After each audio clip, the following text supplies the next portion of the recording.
Cadem Consultores presenta aspectos contables y financieros del sector de la construcción. Cadem Consultores, líder en consultoría empresarial y actualización.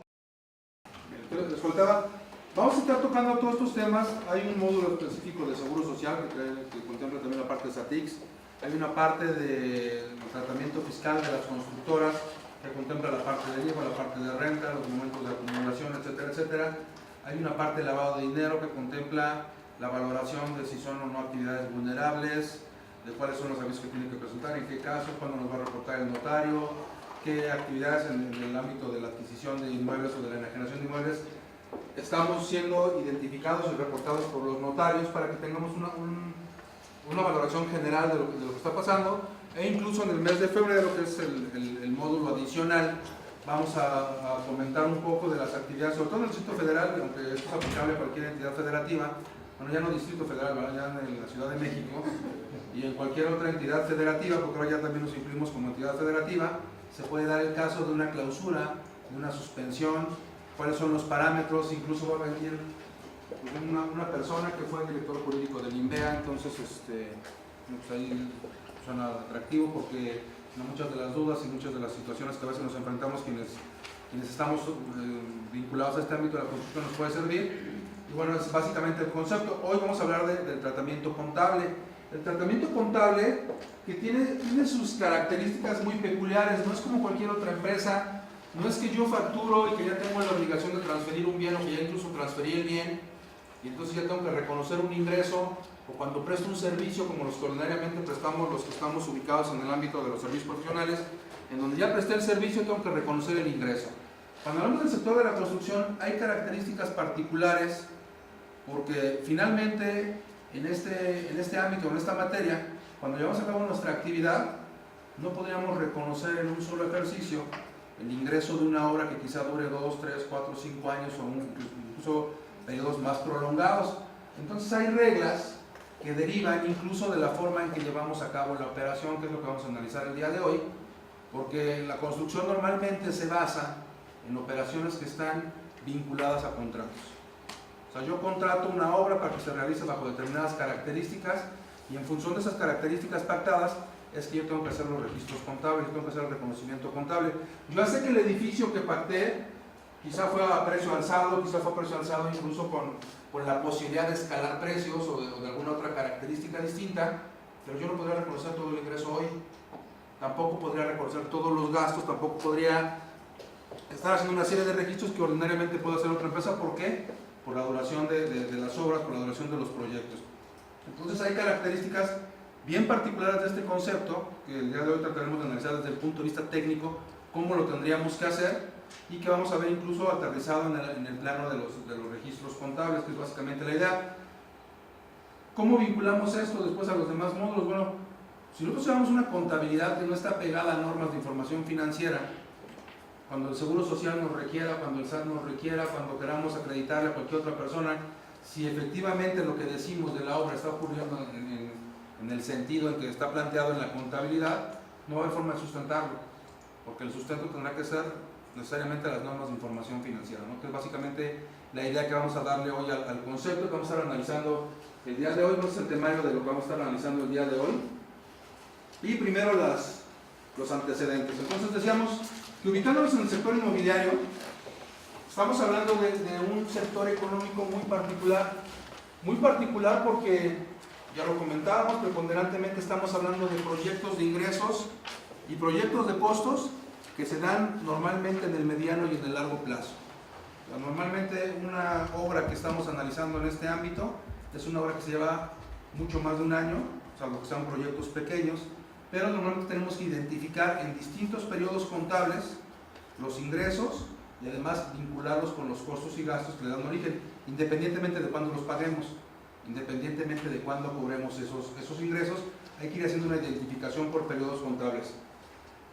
Cuando nos referimos a periodos contables, aunque las normas de información financiera dicen que cuando hablamos de periodos contables estamos refiriéndonos a periodos convencionales en la vida de la entidad, aquí quizá tendríamos que remontarnos un poco a los famosos principios de contabilidad generalmente olvidados. ¿Se acuerdan ustedes de esos?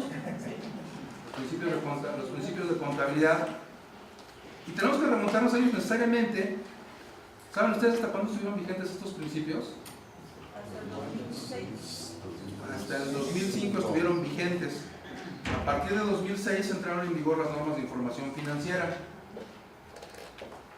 Y entonces el proceso de migración se dio así en muy resumidas cuentas de la siguiente forma.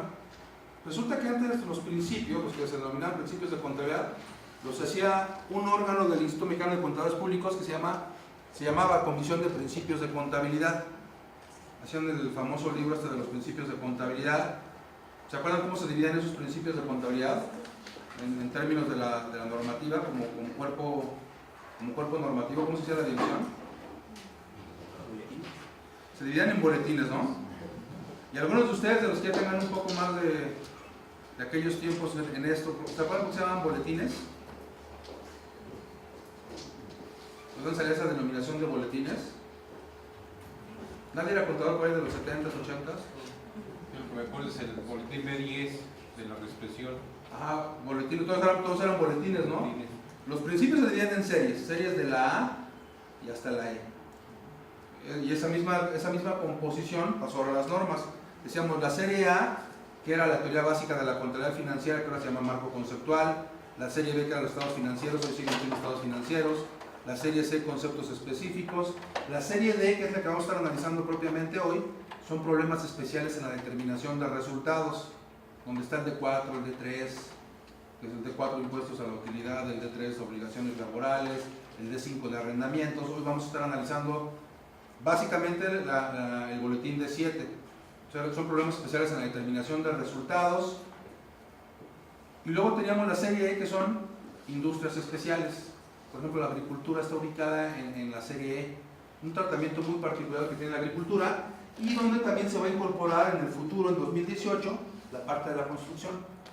O sea, lo que quiero anticiparles es que lo que vamos a ver hoy ya tiene ciertos cambios con la normatividad que va a salir. Dicen que en la séptima semana de este año sale el nuevo libro de las normas de información financiera, y en 2018 lo que hoy vamos a ver va a estar en otra norma, va a tener algunos cambios, pero bueno, vale la pena que lo vayamos asimilando. ¿Okay? Entonces se dividían los principios en series, y las series a su vez se dividían en boletines. ¿Por qué se llamaban boletines? Bueno, pues cuando hablamos de los 70s y hablamos de los 80s, no teníamos los avances tecnológicos digitales de la información que hoy tenemos, ¿no? Metemos en internet cualquier cosa y se nos aparece lo que queramos, ¿no? En aquel entonces, cuando empezaban a normar la actividad contable, emitían boletines tal cual. Boletín, ¿cómo entenderían ustedes un boletín? Un librito, una pequeña revista delgada que normaba ciertos aspectos de la actividad contable. Oye, ¿cómo se hace un balance? Pues emitimos un boletín. ¿Cómo registramos la información financiera que decía Agustín? Hacemos un boletín. ¿Cómo se registran los activos fijos? Otro boletín. Entonces después esos boletines fueron siendo tantos que hubo necesidad de compilarlos. Y entonces, no sé si alguno de ustedes, a un tío que hayan tenido, que haya sido contador, a su abuelito, a mí se me tocó mi abuelito y mi papá, y luego todos contadores, entonces sacaban los boletines y empezaron a sacar una serie que tenía del lado izquierdo, para perforar en perforadoras de 3 hoyos, lo metían en una carpeta, y ahí íbamos agrupando los boletines. Hasta que un día fueron tantos, ya emitieron un libro y dijeron los principios de contabilidad generalmente aceptados, bajo esa denominación de boletines. ¿Okay? ¿Por qué les platico todo esto? Que ¿eso qué tiene que ver?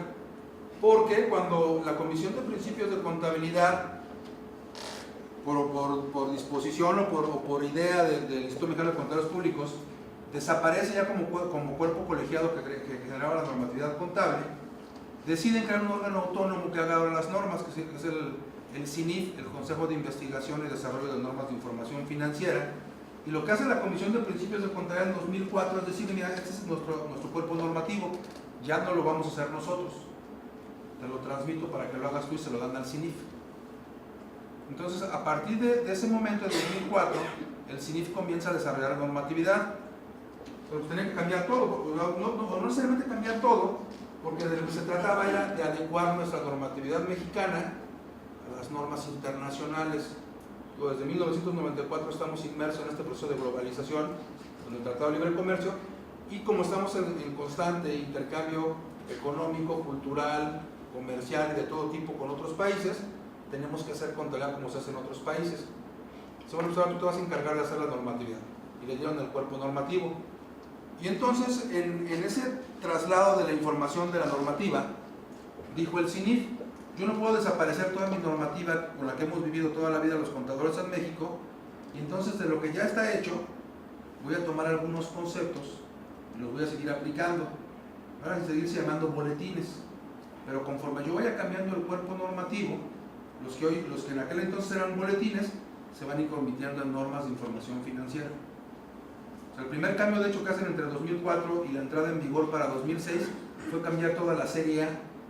La serie A que les comentaba hace un rato se llamaba Teoría Básica de la Contabilidad Financiera, cambia y se llama ahora Marco Conceptual. ¿Por qué? Porque Marco Conceptual se llama en todo el mundo. ¿Cómo que les suena eso de teoría básica? ¿Ustedes se acuerdan de cuando iban a la escuela? La teoría básica, como cuando veíamos una clase que fuera teórico-práctica, decíamos, en la parte teórica que veíamos en esa clase, conceptos, definiciones, ¿no? Entonces la teoría básica de la contabilidad financiera era eso, conceptos y definiciones.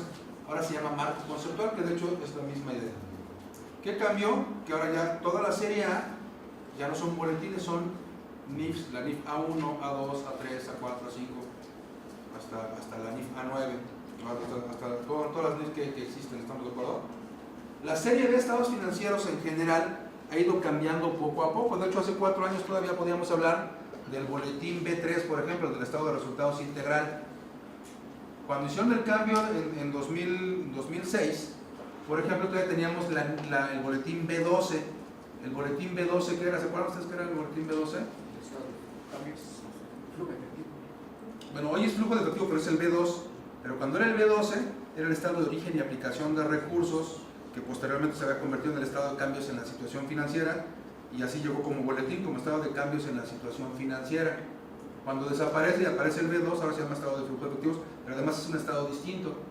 Entonces han ido cambiando así los conceptos, pero decía el mismo marco conceptual, en tanto el CINIF no genere nueva normatividad, aquellos que antes eran boletines los seguiremos llamando boletines, y cuando haya el cambio entonces le vamos a llamar NIF.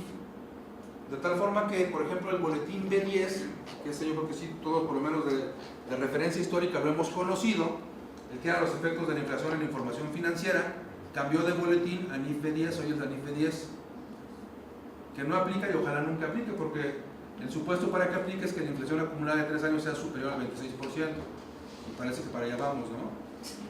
¿Cómo lo están controlando? Quién sabe, pero no es posible que el dólar prácticamente haya aumentado un 60%, y no se modifica la inflación, seguimos con un 3-4%, ¿no?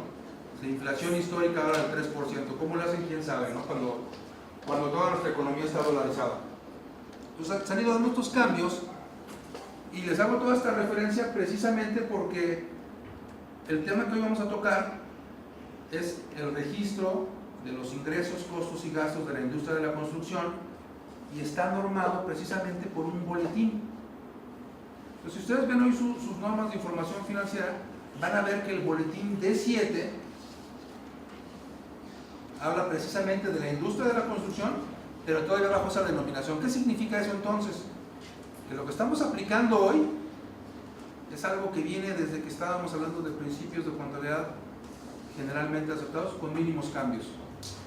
Esta norma, de hecho, la que vamos a estar analizando el día de hoy, es una norma que viene desde 2001.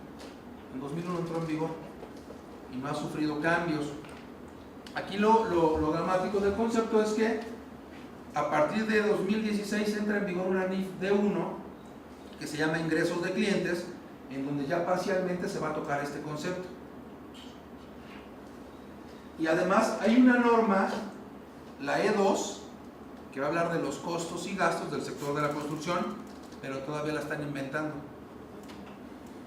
Se entiende o se espera que vaya a entrar en vigor hasta 2018. De hecho, ahora vamos a ver una gráfica donde está el comportamiento de cómo está, en qué fase del avance está este concepto. Entonces, la idea de este análisis que vamos a hacer el día de hoy es valorar y conocer cómo tendríamos que hacer la contabilidad cómo tendríamos que reconocer los ingresos, los costos y los gastos, de tal forma que la información que presentemos a quien tenga que tomar decisiones esté apegada a la realidad. Porque muchas veces no tenemos un control de obra, no tenemos un control de proyectos, no tenemos un control de cómo se tiene que ir haciendo la contabilidad, y entonces lo que entra es para la bola y lo que sale, pues para lo primero para el que grite más fuerte y me esté cobrando más seguido, ¿no? Entonces no tenemos estos controles, por lo menos contables, que nos permiten o que nos permitieran saber qué tanto está siendo realmente productiva una obra, qué tanto me está generando una utilidad, qué tanto me está generando pérdidas, porque a veces, y eso es una realidad, lo que nos importa son los flujos. O sea, si ahí me entra dinero, pues quién sabe de qué obra sea, pero yo voy a pagar la primera que tenga a la mano, la primera que tenga necesidad, la que tenga urgencia, y si vuelve a entrar flujo, pues le vuelvo a meter dinero a las que ya están más atrasadas. Y si luego sale otra obra nueva, como no tengo una valoración de vida de la operación que debo llevar a cabo, entonces ni siquiera cotizo bien, ni siquiera presupuesto bien. Entonces resulta que muchas veces, por ganar una obra, la cotizamos incluso por debajo del costo, porque no consideramos todos los elementos que deben estar contemplados en la determinación del valor de las obras, y lo que resulta es que únicamente estamos viviendo con flujos y con flujos y con flujos. Entra de una obra, lo utilizo para pagar lo que sea. Y en ese ganar obras o en ese tener más trabajo y más flujo, pues muchas veces incluso acabamos financiándonos con los impuestos. No sé si estén ustedes de acuerdo en eso, ¿no? Oye, ¿cuánto le ganaste a esta obra? Pues como que le gané un 14%, ¿no? Como que le perdiste un 2% y estás agarrando el 14% de IVA. Y pasa eso, ¿no? No tenemos ni siquiera información. O sea, si ustedes toman la información contable muchas veces, no tiene ni pies ni cabeza, ¿no? No tiene ni pies ni cabeza. Vamos a ver cómo tendría que ser. La realidad es que también tiene su grado de complejidad y su grado de control y su grado de organización, lo que es quizás de lo que tenemos que partir. Pero cuando presupuestemos obra, tendríamos que partir de un análisis de costo-beneficio. O sea, no guiarnos por lo que diga el mercado, porque a veces el mercado dice, oye, ¿y en cuánto doy esta obra? ¿En cuánto construyo el edificio? ¿En cuánto hago el puente? ¿En cuánto hago el túnel? ¿En cuánto hago la excavación? O sea, no, pues el otro dice que lo va a cobrar a tal precio, entonces yo tengo que cobrar abajo. Oye, ¿sales con eso? Pues no salgo, pero ya tengo flujo, ¿no? Y nos vamos metiendo en problemas impresionantes de flujo cada vez más importantes, ¿no? Entonces, básicamente la idea es todo esto, ¿no? Toda la decisión que tomara el dueño de la empresa, a veces también esto es algo que nos cuesta a veces transmitir a los contadores, pero las decisiones que tomen los dueños de las empresas, los constructores, sí tendríamos que ponernos de repente en sus zapatos y decir, oye, es que sí entiendo que tienes necesidades de flujo, sí entiendo que tienes, pero por salir hoy, nada más estás cavando un hoyo más grande, más grande, más grande, y va a haber un momento en que no puedas salir.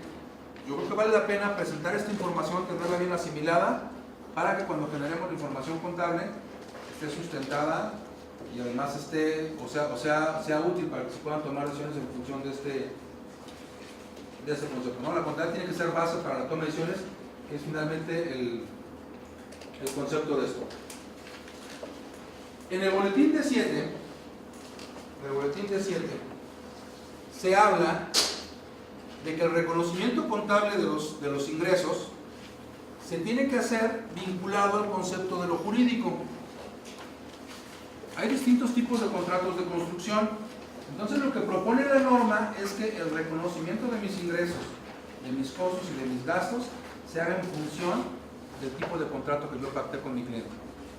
A eso se refiere básicamente el concepto, e incluso dentro de este mismo boletín se hace un análisis, se hace una propuesta de los distintos tipos de contratos que existen en el sector de la construcción.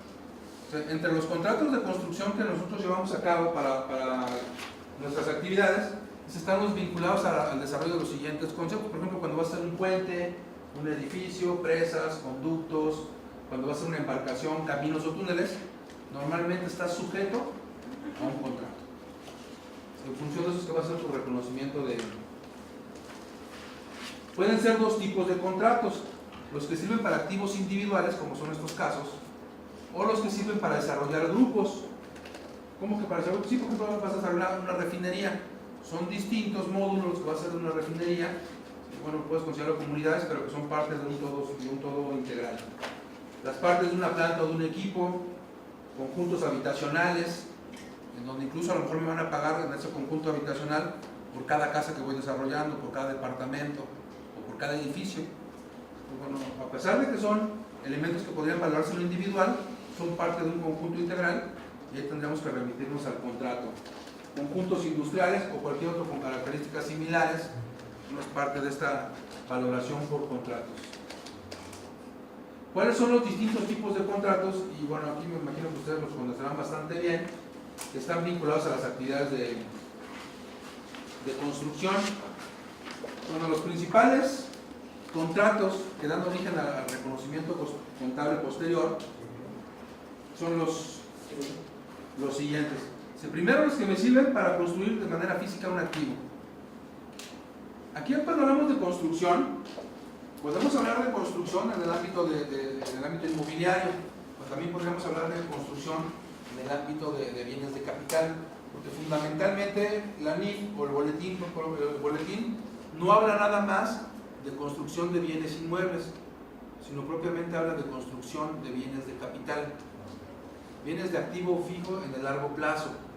Por ejemplo, cuando voy a construir una máquina o cuando voy a construir una planta extractora de algún producto, bueno, eso se considera como bienes de construcción.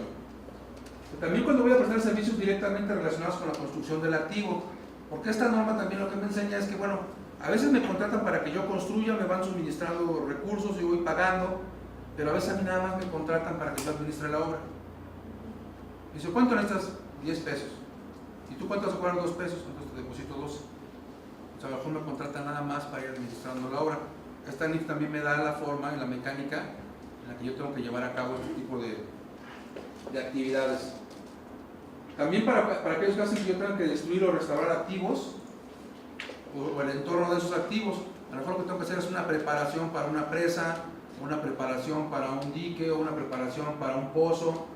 Entonces también caben en ese concepto los contratos que vamos a ver aquí, o para la fabricación o producción de ciertos bienes de capital, ya decíamos como el caso de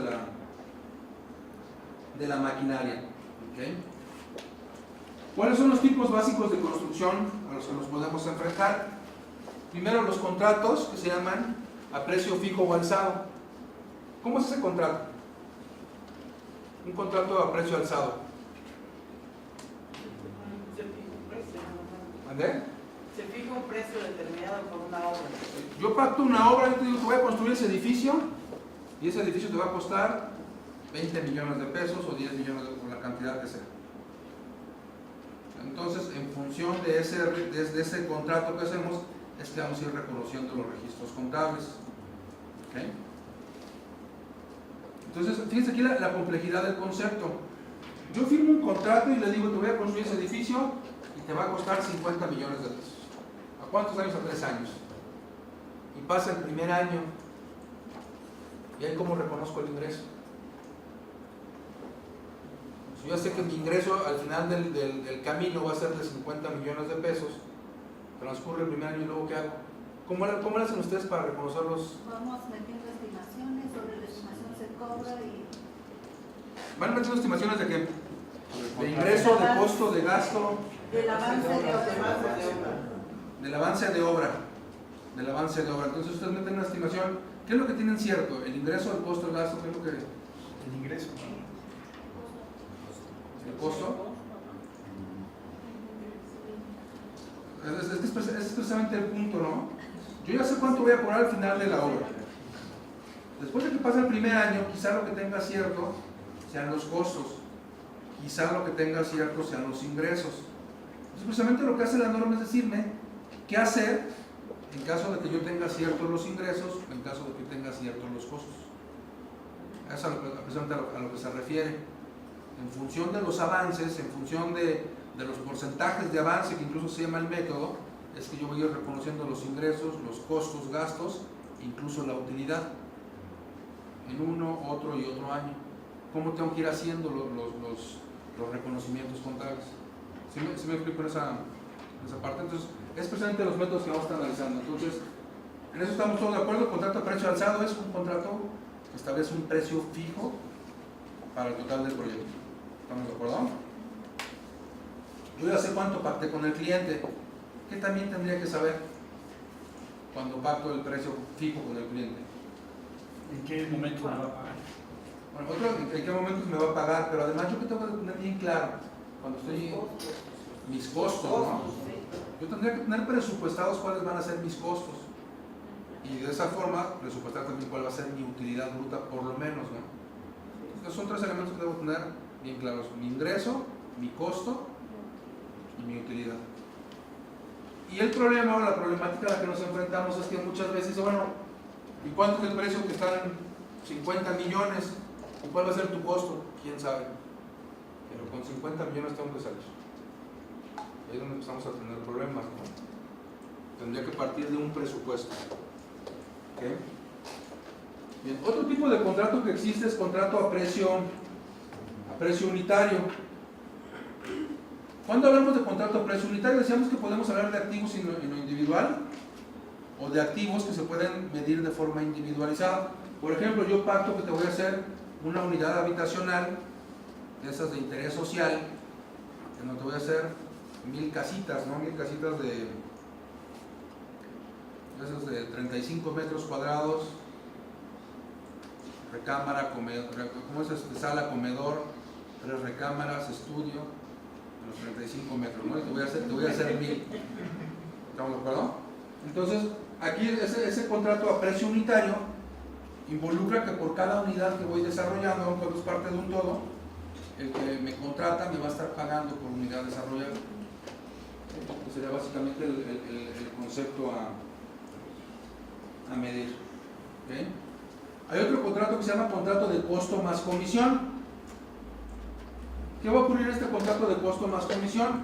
Bueno, pues finalmente yo lo que voy a hacer es un esquema de administración de la obra. O sea, tú me vas a suministrar, yo voy a pagar, y de lo que vaya avanzando, tú vas a pagar una comisión.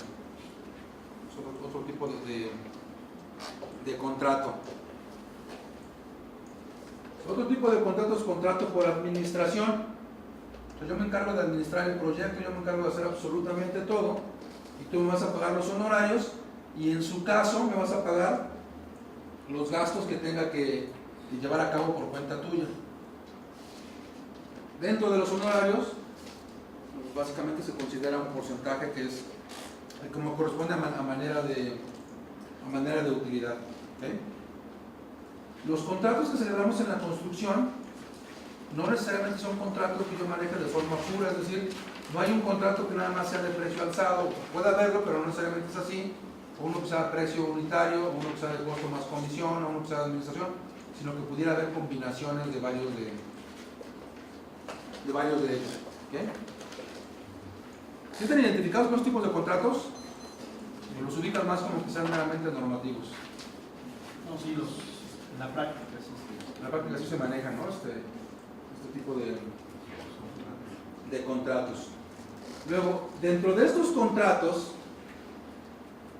hay además diversas modalidades, de acuerdo a cómo lo pactemos con el cliente. Hay uno, por ejemplo, que se llama contrato de llave en mano. ¿Han manejado ese contrato? A lo mejor por la denominación no, quizás sí por la mecánica de operación. Un contrato de llave en mano, dice la norma. Aquí hay que recordar que estamos adoptando normatividad internacional, que a lo mejor los conceptos no están necesariamente aterrizados en nuestra realidad. Contrato de llave en mano significa que yo pacté con la persona que me contrata y yo le voy a entregar la obra terminada con las instalaciones requeridas para que pueda operar, probadas totalmente, y en ese momento yo le entrego las llaves para que él ingrese y él me paga en ese momento. Si es que ya me dio un anticipo, me paga la diferencia de lo que hayamos pactado por el precio de venta. ¿Dónde ven este tipo de contratos?